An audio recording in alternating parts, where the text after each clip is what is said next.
रसिक श्रोते हो, ओम नमः शिवाय. श्रावण मासानिमित्त आपण या शिवलीलामृत कथासारांचं श्रवण करत आहोत. सध्या वर्तमानात सगळेजण व्यस्त असल्यामुळे काहींना पठणासाठी वेळ मिळत नाही किंवा काही वृद्धावस्था आजारपणामुळं पोथ्या पठण करू शकत नाहीत. त्यामुळं ह्या श्रवणभक्तीचा लाभ आपण घेत आहोत.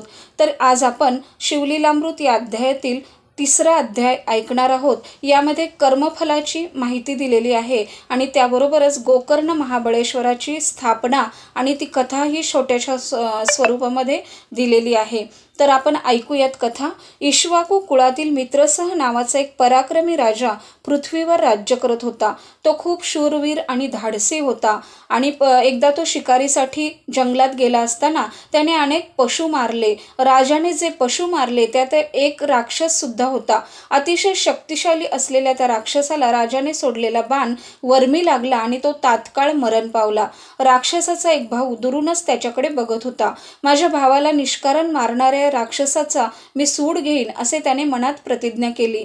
मनाजोगती भरपूर शिकार केल्यावर हा मित्रसह राजा आपल्या नगरात आला आणि त्या मेलेल्या राक्षसाच्या भावाने रूप बदलून मानवाचे रूप घेऊन आचार्याचे सोंग घेऊन तो राजाकडे आला आणि राजाला नम्रपणे म्हणाला, महाराज, मी पाककलेत निपुण आहे. मला तुम्ही स्वयंपाकी म्हणून तुमच्या पाकशाळेत ठेवा. राजाने त्याच्यावर विश्वास ठेवून त्याला पाकशाळेत नेमून घेतले आणि हा आचारी चांगला स्वयंपाक बनवत होता. एकदा काय झाले, वसिष्ठ ऋषी राजाकडे आले आणि राजाने नेहमीप्रमाणे त्यांचा आदर सत्कार केला आणि एक दिवस पितृतिथी पाहून राजाने गुरु वसिष्ठांना आपल्या येथे भोजनासाठी आमंत्रित केले.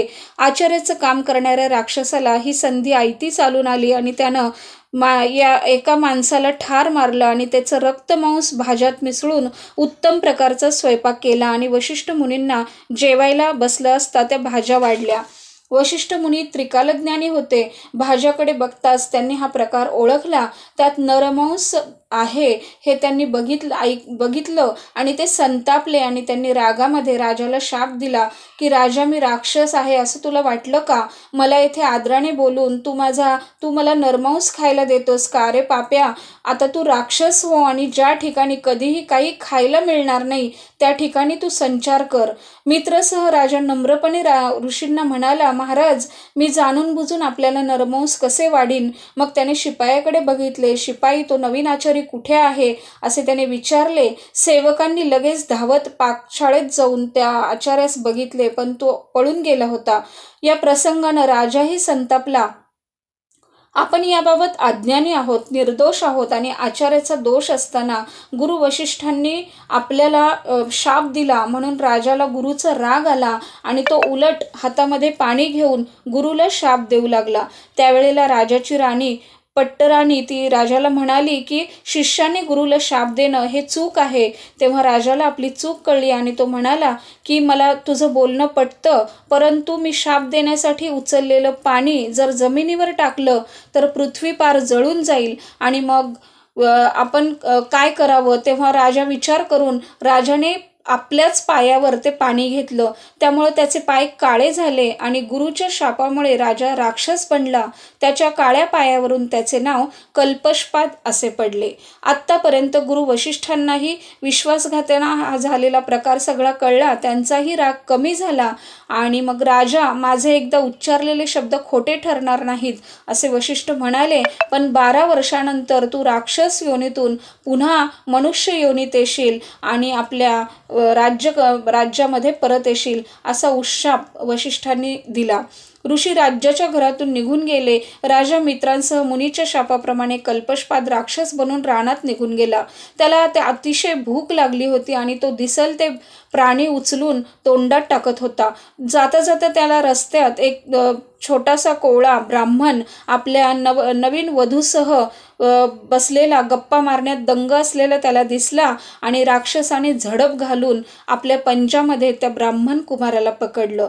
ती नवविवाहित वधू राक्षसाला विनवण्या करू लागली. कल्पशपाद राक्षसाला म्हणाली, अरे तू मित्रसह राजा आहेस, मी तुला ओळखलेलं आहे आणि तू खूप पुण्यवान आहेस, गोब्राह्मणांचे पालन करणारा आहेस, धर्मशील आहेस.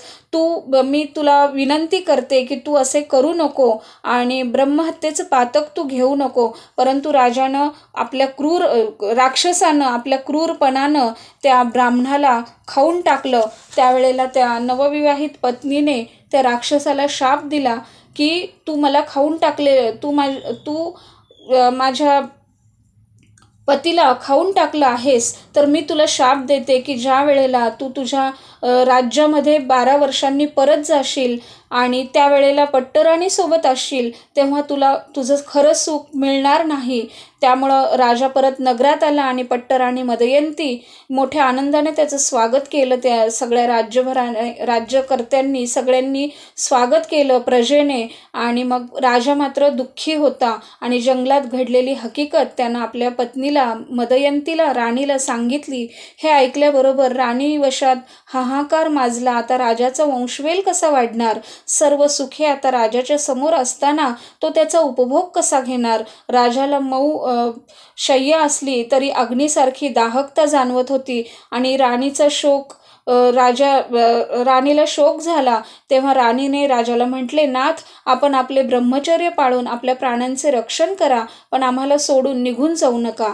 असेच दुःखात दिवस चालले आणि राजा एखाद्या माशासारखा रात्रंदिवस तळमळत होता. एखाद्या पिंजरात कोडलेल्या वाघाप्रमाणे तो दुबळा झालेला होता. काय करावे त्याला सुचत नव्हते. शेवटी वंश चालवण्यासाठी त्याने धर्मशास्त्र पाहिले आणि त्यात सांगितलेल्या शास्त्राप्रमाणे गुरु वशिष्ठांपासून राणी मदयंतीला सुंदर पुत्र झाला. राजाला मात्र आता आपले घर म्हणजे अरण्यासारखे वाटत होते. सर्व सुखोपभोग त्याने आता सोडून दिले आणि आपली कर्मगती गहन आहे. आपले हे कर्मफल भोगल्याशिवाय यातून आपली सुटका नाही. तेव्हा आता देवाला तरी दोष देऊन काय उपयोग, असा विचार मनात करीत उदासपणे तो रानात सतत एकटाच हिंडत होता. आपल्या पाठीमागे आपल्या सगळ्या इच्छा आकांक्षा तो सोडून संतापून सतत विचार करत हिंडत होता. राजाला मनामधून जाणवत होतं की शापातून मुक्ती मिळवण्यासाठी राजाने अनेक व्रत केली आणि अपार दान केले. एकदा असाच विषण्ण मनाने एकटा फिरता फिरता राजा मिथिला नगरीजवळ आला. नगरीभोवताली त्याला रान दिसले आणि ते रान फार सुंदर होते. अगदी निसर्ग नवलाईनं नटलेले होते.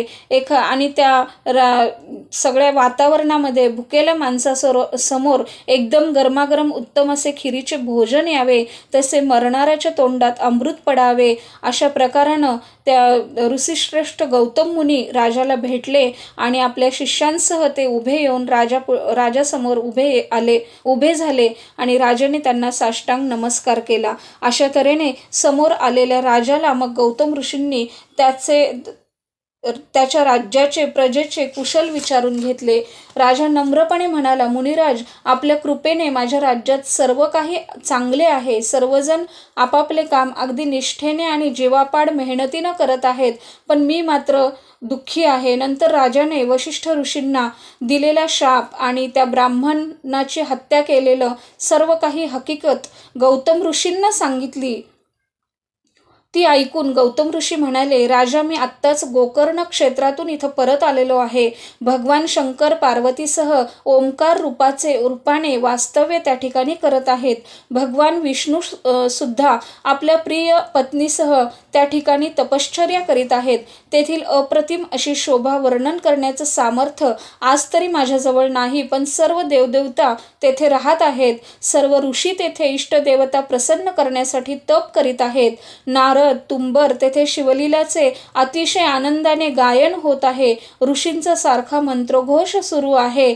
इंद्र, सूर्य आणि सर्वच्या सर्व देवता दिशांचं रक्षण करण्यासाठी तेथे दक्ष आहेत. अतिशय रम्य ठिकाणी शंकर भवानी मातेसह आहेत.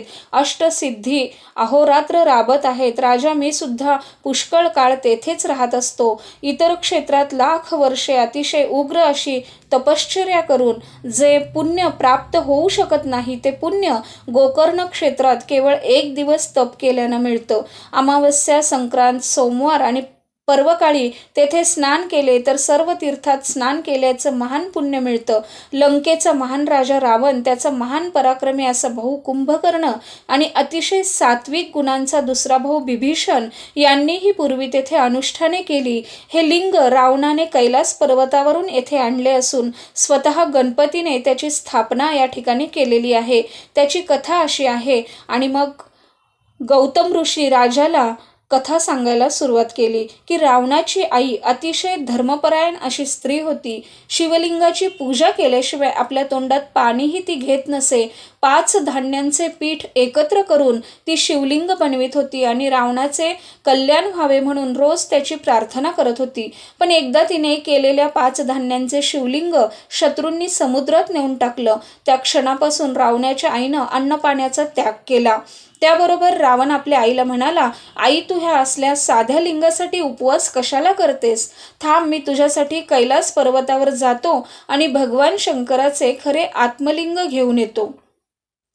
आणि मग रावणाने उग्र तप केले. सारखा शिवलेल्यांचे गुणवर्णन आणि आपली दाही तोंडे उघडून तो तप करू लागला, वर्णन करू लागला. आणि आपलं शिर स्वतः आपल्याच हातांनी तोडून त्यातील शिरांचे तंतू वाद्याला जोडून ते वाजवीत वाजवीत रावण निष्ठेनं एकसारखा शिवाचे गुणगान करीत होता. त्याची ती असीम भक्ती पाहून शंकर प्रसन्न झाले आणि म्हणाले, रावणा, मी तुझ्यावर प्रसन्न आहे. काय हवा तो तू वर माग. तेव्हा रावण म्हणाला, शंकरा, मला तुमचे आत्मलिंग द्या आणि या जगात सर्वात सुंदर असलेली स्त्री द्या. भोळा शंकर रावणाचे ते मागणे ऐकून लगेच तथास्तु म्हणाला आणि कोटी कोटी चंद्र सूर्य ज्याच्यावरून ओवाळून टाकावेत असे तेजस्वी आत्मलिंग शंकराने रावणाच्या हातात दिले. वेद ज्याची स्तुती करतात, योग्यांना ज्यांच्या ठाई अतिशय आराम मिळतो, ज्याने ही सर्व चराचर सृष्टी निर्माण केली असे लिंग रावणाच्या हाती आले. लिंग आपल्या हातात धरून रावण पुन्हा पुढे निघाला. पुढे म्हणाला, शंकरा, आता मला सुंदर स्त्री द्या.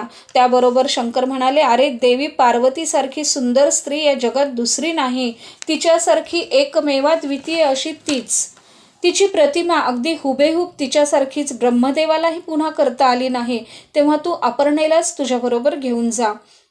रावणाने शंकराची केलेली आज्ञा प्रमाण मांडली आणि त्याप्रमाणे पार्वतीला आपल्या विशाल खांद्यावर घेऊन रावण परत निघाला. ते तेजस्वी आत्मलिंग रावण आपल्या उजव्या हातात घेतले होतेच. इकडे रावण लंकेसाठी निघाला आणि तिकडे कैलासावर श्री गणेश, कार्तिक स्वामी, नंदी सर्वजण शोकसागरात बुडाले. आपल्या प्रिय अशा धर्मपत्नीला देऊन टाकणाऱ्या भोळ्या सांब सदाशिवाला म्हणावे तरी काय, त्यांना हे कळत नव्हते. रावणाबरोबर जाताना भवानी विष्णूचे सारखे स्मरण करत होती. हे विष्णू, हे लक्ष्मीपती, आता तूच मला या संकटातून वाचव. ती अतिशय करुण अशी प्रार्थना ऐकून वैकुंठातून विष्णूंचं आसन एकदम हललं. लगोलग ब्राह्मणाचं रूप घेऊन विष्णू रावणासमोर आले. रावणाच्या खांद्यावर असलेल्या भवानीकडे पाहत हसत हसत विष्णू रावणाला म्हणाले, हे रावणा, ही असली जगातील सर्वात कुरूप स्त्री तुला कुठे मिळाली? आणि तू तिला आपल्या खांद्यावर बसून घेऊन एवढा घाईघाईने कुठे निघाला आहेस? रावण विष्णूच्या ब्राह्मण रूपाकडे उपेक्षेने पाहत म्हणाला, ही कुरूप स्त्री आहे? अरे, ही खुद्द भगवान शंकराची भवानी आहे, जगत सुंदरी आहे. भगवान शंकरानीच ही त्रैलोक्य सुंदरी मला स्वेच्छेने देऊन टाकली आहे. वेडा रे वेडा, तू खरेच वेडा आहेस. अरे, जरा त्या स्त्रीला खांद्यावरून उतरून खाली ठेव आणि तिच्याकडे जरा नीट बघ आणि मग मला सांग, तू काय म्हणतोस ते खरे आहे का? हे ऐकून रावणाने आपल्या खांद्यावरून अपर्णेला खाली उतरून ठेवले. देवीने आपले रूप बदलले होते. अत्यंत कुरूप, भुवयाला आठ्या, वृद्ध गाल, पार आत बसलेले, तोंडात दात नाहीत अशी ती म्हातारी पाहून रावण तर चकित झाला. आता रावणाकडे पाहून ब्राह्मण खदाखदा हसत होता. त्यामुळे रावणाने शंकराकडून आणलेल्या त्या स्त्रीला तेथेच सोडून दिले आणि तो पुन्हा शंकराकडे गेला. म्हणाला, भगवान, तुम्ही मला कुरूप अमंगळ अशी स्त्री अपर्णा म्हणून दिलीत. शोभलं का हे तुम्हाला असं करणं? मला का फसवलेत? तेव्हा शंकर म्हणाले, अरे रावणा, खरं तर मी तुला त्रैलोक्य सुंदरी अपर्णाच दिली होती. अरे वेड्या, ती पार्वती म्हणजेच माया आहे. तू तिला कधीच आपल्याजवळ सांभाळू शकला नसतास. मायेचा पसारा अनंत ब्रह्मांडाहूनही फार फार मोठा असा आहे. इकडे विष्णूंनी पार्वतीला ज्या ठिकाणी रावणाने खांद्यावरून उतरून ठेवले होते तेथे भद्रकाली देवी म्हणून तिची स्थापना केली आणि माता म्हणून तिला नम्रपणे वंदन केले. शंकरांनी रावणाची कशीबशी समजूत घातली. नंतर आपल्या अंगाच्या मळीपासून त्यांनी एक सुंदर पुतळी तयार केली आणि रावणाला सांगितलं की रावणा, माझा कृपाप्रसाद असलेली ही सुंदरी मंदोदरी ह्या नावाने मयासुराचे पोटी जन्म घेईल. तिच्यासारखी लावण्यवती सुकुमार पतिव्रता स्त्री शोधूनही तुला सापडणार नाही. ती उपवर होताच मयासूर मोठ्या आनंदाने तुला मंदोदरी अर्पण करेल. तसेच विवाह करून देऊन विधियुक्त कन्यादान करेल आणि याशिवाय एक शक्ती तुला आंदन म्हणून देईल. कोणत्याही अति बलाढ्य शत्रूवर तू शक्ती ती फेकलीस तर शत्रू जागच्या जागी ठार होईल. तेव्हा तू आता घरी जा. शंकरांनी सांगितल्यामुळे समाधान पाहून रावण आत्मलिंग घेऊन पुन्हा आपल्या घराच्या वाटेला चालू लागला. इकडे सर्व देवांनी आत्मलिंग गेल्याने येणाऱ्या संकटाचा विचार करून श्री गजाननाची मनोभावे आराधना सुरू केली. ते सर्वजण गजाननाला विनवीत होते. ते दिव्य आत्मलिंग रावणाच्या हातून बुद्धिचातुर्यानं काढून इकडे घेऊन ये. आत्मलिंग देताना भगवान शंकरांनी रावणाला सांगितलं, हे लिंग तुला जेथे स्थापन करायचे आहे तेथेच खाली ठेव. मध्ये खोटे खाली ठेवू नकोस. जर कुठे ते खाली ठेवले तर तेथे कायमचे ते राहील, हे तू पक्के लक्षात ठेव. रावण आपल्या दोन्ही हातात ते शिवलिंग धरून वाट चालला होता. पण मध्ये आता त्याला थांबावेच लागणार होते. त्याला खूप जोरात लघुशंकेला जायचे होते, पण जवळपास तर कुणीही दिसत नव्हते. इकडे तिकडे पाहता पाहता त्याला गायी चरणारा एक गुराखी मुलगा दिसला. खरे तर गुराख्याचा वेश घेतलेला प्रत्यक्ष गजानन तो होता. त्याच्या जवळ जात रावण गुराख्याला म्हणाला, जरा वेळ हे लिंग हातात धरून ठेव. खाली ठेवायचे नाही मात्र. मी नाही हातात धरत, मला वेळ नाही. माझ्या गायी इकडे तिकडे पळतील. मला कुठे कुठे शोधत बसावे लागेल. गोराख्याचा वेश घेतलेला गजानन रावणाला म्हणाला, अरे थोडा वेळ तर हातात धर. किती वेळ लागेल तुम्हाला? गोराख्याने सहजतेने विचारले. अरे मी लघुशंकेला जातो आणि लगेच परत येतो. हे पहा, मी जास्त वेळ थांबणार नाही. मी तुम्हाला फक्त 3 वेळा हाका मारीन आणि तेवढ्या वेळात जर तुम्ही आला नाहीत तर हे लिंग मी येथेच खाली ठेवून देईन. रावणाला आता थोडा वेळ सुद्धा अजिबात धीर धरवत नव्हता. त्याने त्याचे बोलणे न ऐकताच मानेने होकार दिला आणि थोडासा आडबाजूला जाऊन बसला. गजानन म्हणजे भगवान शंकराचा लाडका मुलगा गणपती, प्रत्यक्ष बुद्धीची देवता. हातात विनासायास परत आलेले दिव्यलिंग तो रावणाला परत थोडेच देणार होता. तो रावणाकडून परत मिळवण्यासाठीच तर हा सगळा त्याचा खटाटोप चालू होता. गजाननाला लांबून बसलेला रावण चांगला स्पष्ट दिसत नव्हता. एक घटिका पूर्ण झाली आणि गजाननाने हाक मारली, रावणा, त्या पहा बरं, माझ्या गायी रानोमाळ गेल्या रे. आपले हे लिंग तुझे तू परत घे. रावणाने हात वर करून त्याला आणखी थोडे थांब असे म्हटले. पण आता दुसरी घटिका भरली. तेव्हा पुन्हा गजाननाने पुन्हा आरोळी मारली आणि रावणाला लवकर येऊन लिंग घेण्यास सांगितले. पण आज काय झाले होते कुणास ठाऊक. त्याला लवकर काय, पण इतका वेळ झाला तरी उठताच येईना. 3 घटिका भरल्या आणि गजाननाने पुन्हा रावणाला तिसरी आणि शेवटची हाक मारली आणि रावण येईपर्यंत परत लिंग घेण्यास न आल्यामुळे हातातले आत्मलिंग त्याने जमिनीवर ठेवून दिले. हे पाहताच हातपाय धुवून शुद्ध न होताच रावण तेथेच धावत आला आणि ते लिंग जमिनीवरून वर उचलण्याचा प्रयत्न करू लागला. पण ते सहजतेने उचलता आले नाही. म्हणून मग सारी शक्ती त्याने खर्ची घातली. पण लिंग आता पृथ्वीचाच एक भाग झाला होता. हे जागचे हल्ले नाही, वर आले नाही की बाजूला सरले नाही. रावण या नादात असताना गुराख्याच्या वेशात तेथे आलेला गजानन गुप्त झाला आणि त्याच्या चरत असणाऱ्या गायीही जमिनीत शिरून लपत होत्या. रावणाने गायी पाहिल्या आणि गायी धरण्याचा प्रयत्न केला. तेव्हा लपता लपता एका शेवटच्या गायीचा एक कान रावणाच्या हातात सापडला. रावणाने त्या गायीचा कान धरून वर ओढण्याचा आपल्या सर्व शक्तीनिशी प्रयत्न केला, पण त्याला काहीही जमले नाही. मग नाईलाज झाल्यामुळे रावणाने तेथेच श्री शंकराची पूजा केली. तेव्हापासून त्या क्षेत्राला गोकर्ण महाबळेश्वर असे नाव पडले. नंतर रावणाची आईही रोज तेथे येऊन आत्मलिंगाची पूजा करीत असे. हे भगवान शंकराचे मुख्य आत्मलिंग आहे याची सर्वांना जाणीव होती. त्यामुळे देव, ऋषी, यक्ष, गंधर्व हे सर्वजण सुद्धा तेथे पूजा करण्यासाठी येत असत. रावणाने सुद्धा त्यानंतर आपल्या बंधूसह गोकर्ण महाबळेश्वराला अनुष्ठान केले. त्यामुळे प्राप्त झालेल्या शक्तीमुळे त्यांनी देवांना जिंकून आपल्या घरी कामाला लावले होते. पुढे भगवान शंकरांनी सांगितल्याप्रमाणे मयासुराने आपली कन्या मंदोदरी ही रावणाला दिली आणि रावणाचा संसार झाला आणि त्याने ते राज्य केले. तर ही गोष्ट गोकर्ण महाबळेश्वराची गौतम ऋषींनी मित्रसह राजाला सांगितली आणि म्हणाले की राजा, अशा गोकर्ण महाबळेश्वरावरून आम्ही परत इकडे येत असताना रस्त्यात एक अद्भुत अशी गोष्ट पाहिली. काय पाहिले ते कृपया मला सविस्तर सांगा, मित्रसह राजा म्हणाला.